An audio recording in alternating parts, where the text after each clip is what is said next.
যেখান থেকে আমাদের এই ভিডিওটা দেখছেন এবং ভবিষ্যতে দেখবেন, আমরা আজকে উপস্থিত হয়েছি বাংলাদেশের ভাড়াটিয়া পরিষদের কেন্দ্রীয় সভাপতির সঙ্গে আমরা আজকে কথা বলছি। আমরা বিগত 11 বছর ধরে বাংলাদেশে ঢাকা শহরে যত বাড়িওয়ালারা আছেন তাদের দৃষ্টি লক্ষ্য করে আমরা এই উপদেশটা দেওয়ার কথা যে আপনারা ভাড়াটিয়াদের ক্ষেত্রে কোনো প্রকার বৈষম্য আচরণ করবেন না।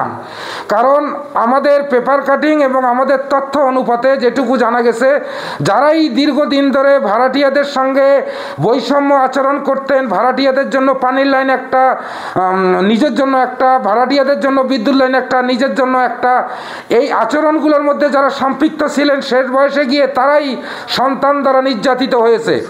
যেমন উত্তরপাড্ডায় দেখা গেছে একজন 4টা বাড়ির মালিক হয়ে অন্যের বারান্দায় মারা গেছে।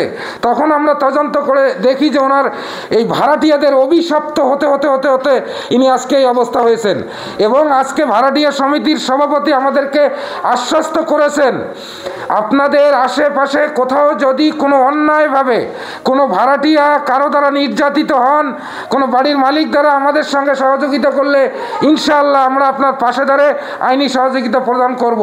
এই আশাবাদ ব্যক্ত রেখে পরিশেষে আমার সোনার বাংলায় আর কোনো মা বাবা যেন বৃদ্ধাশ্রমে না যায়, বৃদ্ধাশ্রমকে না বলে দাও, না বলে দাও বাংলাদেশ, এই আশাবাদ ব্যক্ত রেখে বিদায় নিলাম। আসসালামু আলাইকুম রহমতুল্লাহ।